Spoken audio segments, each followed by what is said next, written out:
My profession is training in yoga and public speaking skills. I am Chandra Kumar. Yeah, good evening, my dear soul friend J.K. Naik. Just one thing, I am basically Hindu and have equal respect for all other systems also, and I could learn some techniques of Christianity and Islam from my father also. Fine. So I would like to know from you, and in other systems, all are not universal, only for particular community and particular segment. Islam, but the Quran is for, you are telling Surya Subha 24-28, some difference for universal thing. Fine.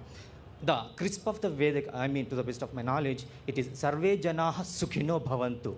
Sarve Bhavantu Sukhinaha, it says. But it doesn't say Sarve Hindu Sukhinaha, Sarve Hindu Sukhinaha. No, it is all the human beings should be merciful, happy, and pleasant. It is one thing. And another thing, whatever the you are describing for Allah in Surah Ikhlas, Kul huwallahu ahad, Allahu samad, lam yalid walam yulad, walam yakul lahu kufuwan ahad. Like that, in our Vedas also, verses 24-28, Samadhipata of yoga, it is describing Klesha karma vipaka asayaihi avaramrushnaha purusha visheshaha isvaraha tatra niratisayam sarvajna bijam sarveshamapi guruhu kalena anavachchedat tasya vachakaha pranavaha. He has not given to any birth to not any person, he was not born to any person, and he is superior to even 5 basic elements, and he is at all the times omnipresent. That is Ishvara. Whatever the Allah you have given, it is appealing to the same Ishvara what we call. And in Bhagavad Gita, since you know, Sloka 31 of chapter 3, I mean Karma Yoga, it says, Yete matamidam for manavaha Shraddhavayo anasuyatom muchente api karma bihi. What he says, whoever follows my religion, all the human beings, Lord Krishna says, not only the Hindus who follow, all the human beings who follows my words of Bhagavad Gita, I am with them. That is the thing. And to the best of my mind, I don't know that surah you say. We are getting late. You already asked 3 questions already. Please. You have asked 1 question. The police is saying the time is up. We have to respect the law. Otherwise they say I'm not a good Muslim. I got the chit that I have to end by 10:30. 10:30 is already up.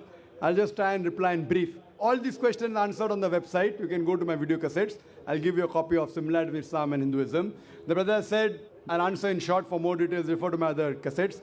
The brother said that even Hinduism says that Sukh for whole of humanity. Brother, I said that whenever the scriptures came, it came for that time and for those people. That means Sukh for whole of humanity of that time. Of that time. Not till eternity. Otherwise, your Hindu scripture wouldn't have said there is a Rishi to come. If everything was mentioned in the Vedas, why will the Vedas say Antim Rishi will come for what? If the Vedas mention all the truth, why will they say one more Rishi going to come for what? So this proves that the Veda did say about human being, but for that time. It doesn't say it for the whole of humanity forever. So all the scriptures, when they say another Rishi is going to come, that means he's going to come to say something else. In the Quran it says Prophet Muhammad sallallahu alaihi wasallam is the last messenger. After him, no one will come. If anyone says, I get a wahi, I get a revelation, today he requires a psychiatrist. Messengership is over. Coming to your other question, you said that your Vedas, your second and third question, your Vedas said God is one, you should not worship him, etc. I agree with it. That's what I said, Kul Wallahu. So what is the question? But do you worship such a God?